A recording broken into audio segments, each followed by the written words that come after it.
तो घर में 3 दिन की बासी खट्टी छाछ रखी थी, उसी में थोड़ी सी शक्कर मिलाई और उसे मटकी में रख के कपड़े से बांध दिया। मधुमंगल ने सवेरा होते ही पूछा, मैया तुमने वन भोजन के लिए कुछ बनाया है? पूर्ण माँ ने वो पुरानी सी मटकी लाकर के मधुमंगल को दे दी। मधुमंगल ने वो मटकी हाथ में ली, बछड़ों को लेकर के वन में पहुंच गए। दोपहर का जब समय हुआ तो कन्हैया ने आवाज दी कि मित्रों आ जाओ, सब समूह बना करके भोजन करेंगे, वन भोजन करना है। कि विप्रद वेणुं जठर पटयो श्रृंग वेत्रे च कक्षे वामे पाणो मसृण कवलम तत्फला अंगुलीषु तिष्ठन् मध्ये स्वपरिसृहदो हाँ स्वयं नरमभिस्वै स्वर्गम लोके वसति बुभुजे यज्ञ भगवान के नहीं। आज गोविंद समस्त ग्वाल बालों के मध्य में बैठे हैं। मसरड़ा कवलम, सभी ने अपने अपनी पोटली खोली। सब बारंबार कहते, कन्हैया मेरी माँ ने तुम्हारे लिए दाल भात बनाया है। किसी ने कहा, कन्हैया मेरी मैया ने तुम्हारे लिए कड़ी भात बनाया है। किसी ने कहा, मेरी मैया ने तुम्हारे लिए मालपुआ बनाए हैं। पर गोविंद सबसे कुछ ना कुछ ले लेते हैं और अपने हथेली पर रख लेते हैं। सारी अंगुलियों में तरह तरह के अचार लगे हुए। मसरण कवलम, किसी में गाजर का, किसी में मूली का, किसी में नींबू का, किसी में आम का अचार।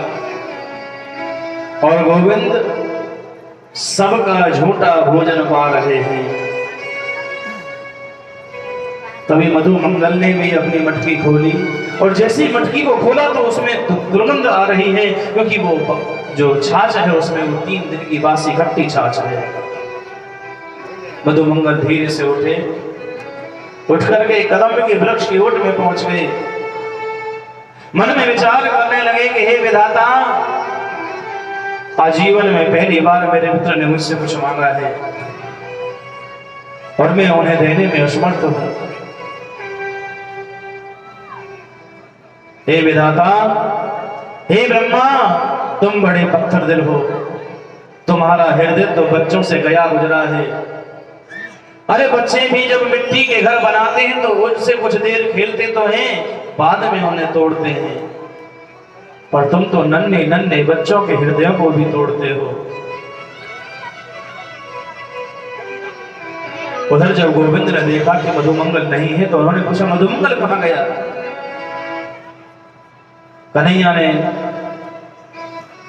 ग्वाल वालों से कहा कि मैं गायों को देख करके आता हूं, तुम प्रेम से भोजन पाओ। और धीरे धीरे जैसे कदम के वृक्ष की तरफ आए, दूर से देखा कि मधुमंगल वृक्ष की ओट में खड़े हैं। उनके हाथ में एक मटकी है, जिसे देख देख करके मधुमंगल बारंबार रोए जा रहे हैं। गोविंद को समझते देर नहीं लगी कि शायद मधुमंगल मेरे लिए कुछ नहीं लाया है, इसलिए इसमें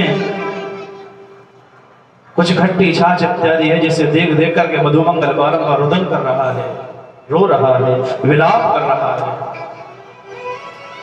जैसे भगवान मधुमंगल की ओर बढ़े हैं, मधुमंगल ने जोर से उस मटकी में से छाछ का घूंट भरा और जैसे ही निगलने वाले थे तुरंत भगवान पहुंच गए। भगवान ने पूछा, मधुमंगल तुम वन भोजन में मेरे लिए क्या लेकर के आए हो, बताओ ना। मधुमंगल के मुख में छाछ भरी हुई है, इसलिए कुछ भी नहीं बोल पाए। केवल इशारा कर कि मैं कुछ नहीं लाया। बोले कुछ नहीं लाया तो तुम्हारे मुंह में क्या है, मुंह खोल करके दिखाओ। मधुमंगल पीछे हटने लगे। कन्हैया धीरे धीरे मधुमंगल के सम्मुख आए और अपने दोनों मुट्ठियां बंद करके मधुमंगल के दोनों गालों पर जैसे जोर से गुलछा मारे, अपना मुंह मधुमंगल के पास में ले जाकर के खोला और जैसे ही गुलछा मारे तो मधुमंगल के मुख से छाछ निकल करके गोविंद के सीधे मुख में आई।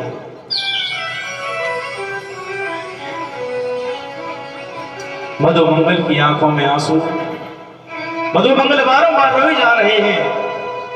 कन्हैया ने कहा, मधुमंगल मैं पदार्थ नहीं देखता हूं, मैं तो भाव देखता हूं। मधुमंगल जितनी मीठी छाछ ये तुम्हारी मुझे लगी है, जितनी मधुरता तुम्हारी इस 3 दिन की बासी खट्टी छाछ में है, इतनी मधुरता तो मुझे 56 भोग में भी नजर नहीं आती है। मधुमंगल तुम मुझसे बिना बताए क्यों चले आए? आज मधुमंगल ने कन्हैया को हृदय से लगा लिया और कहा, कन्हैया यदि जीवन में तुम्हारे जैसा मित्र हो जाए तो जीवन सफल हो जाता है, क्योंकि तुम्हारे जैसे मित्र हर किसी को नहीं मिलते। उधर ब्रह्मा जी गोविंद का दर्शन करने के लिए आते हैं और जब इस प्रकार से झूठन खाते हुए गोविंद को देखा तो ब्रह्मा जी तो आचार विचार के देवता हैं, मन में सोचने लगे कि ये कैसा ब्रह्म है जो सबका झूठा खाता है, क्यों ना परीक्षा ली जाए। तो ब्रह्मा जी ने कहा, क्या किया, जितने भी ग्वाल बाल थे सबका हरण करके ले गए, जितने भी गाय बछड़े सबका हरण करके ले गए। कन्हैया जी ग्वाल मंडली की ओर आए, केवल मधुमंगल बचे थे। दोबारा गए ब्रह्मा जी, मधुमंगल को भी लेकर चले गए। भगवान ने नेत्र बंद किए, सब कुछ समझ गए। हो ये ब्रह्मा जी का चमत्कार है। भगवान कहने लगे, ब्रह्मा जी हम तुम्हारी भाषा में ही तुम्हें जवाब देंगे। तो भगवान ने अपने रूप से इतने ही ग्वाल बाल और इतने ही गाय बछड़े प्रकट कर दिए।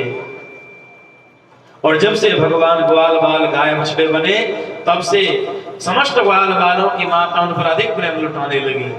और भगवान ऐसा एक दिन नहीं किया, भगवान ने 1 साल तक ऐसा किया। 1 साल बाद ब्रह्मा जी के मन में विचार आया कि चलो चल के ब्रज में देखते हैं कि ब्रज का क्या समाचार है। और जैसे ही ब्रह्मा जी ब्रज में आए तो ब्रह्मा जी ने ब्रज में आकर के देखा कि उतने ही ग्वाल बाल उतने ही गाय बछड़े हैं जितने वो ब्रह्मलोक में छोड़ करके आए हैं। ब्रह्मा जी ने ब्रह्मलोक की ओर दौड़ लगाई। भगवान ने अपनी लीला दिखानी शुरू कर दी। भगवान ब्रह्मा जी का रूप बना करके ब्रह्मा से पहले ब्रह्मलोक पहुंच गए। द्वारपालों से कह दिया, देखो हम भी थोड़े विश्राम कर रहे हैं, आजकल बहुरूपिया बहुत घूमते हैं, किसी को अंदर मत आने देना। तुरंत चिंता में मग्न ब्रह्मा जी द्वार पर पहुंचे। द्वारपालों ने पकड़ लिया, बोले रोको महाराज, कहाँ भागे जा रहे हो? ब्रह्मा जी बोले, तुमने हमने नहीं पहचाना? अरे हम ब्रह्मा। द्वारपाल बोले, सब पता है तुम क्या हो, हमारे स्वामी अंदर लेटे हुए हैं, उन्होंने हमें पहले ही बता दिया था कि बहुरूपिया बहुत घूमते हैं, या तो प्रेम से वापस चले जाओ राजी से, नहीं तो धक्के मार के बाहर निकालेंगे। ब्रह्मा जी ने विचार किया, मेरी गद्दी लूटने वाला कौन आ गया? ब्रह्मा जी ने जैसी आंखें बंद की, भगवान मुस्कुरा करके बोले, ब्रह्मा बाबा तुमने हमसे हमारे गाय बछड़े को बाल छीने, हमने तुम्हारी गद्दी ही छीन ली। कैसा लगा? ब्रह्मा जी सब समझ गए, हाथ जोड़ करके भगवान को प्रणाम किया, प्रभु क्षमा करें, गलती हो गई। भगवान तुरंत ग्वाल बाल और गाय बछड़ों को लेकर के ब्रज में पधारे। पीछे पीछे ब्रह्मा जी आए। ब्रह्मा जी ने भगवान की बहुत सुंदर स्तुति की। नौमीडते प्रभु से तड़दंबराय गुंचावतंस परिपच्छल हनुमुखाय। हे गोविंद, हे नौमीड, हम आपको प्रणाम करते हैं, और आप इसलिए नीले हो क्योंकि आप अनंत के सूचक हो। और ध्यान देना, जहां ज्यादा गहराई होती है ना, वहां का जल आपको नीला दिखाई देगा, तो जो नीला रंग है वो अनंत का सूचक है। आकाश आपको इसलिए नीला दिखाई देता है क्योंकि वो अनंत है, और भगवान का रूप भी नीला है क्योंकि भगवान भी अनंत है। ब्रह्मा जी बोले, प्रभु आप इन ब्रजवासियों से कभी पूर्ण नहीं हो पाएंगे, इनके हमेशा कर्जदार बने रहोगे। ब्रह्मा जी ने बहुत सुंदर भगवान की स्तुति की, लेकिन भगवान फिर भी कुछ नहीं बोले। ब्रह्मा जी भगवान की स्तुति करके चले गए। एक दिन बलराम जी का जन्मोत्सव आया है और बलराम जी के जन्मोत्सव पर सब तो उनके जन्मदिन में व्यस्त हैं और भगवान अपनी मंडली को लेकर काली देह पर कंदुक क्रीड़ा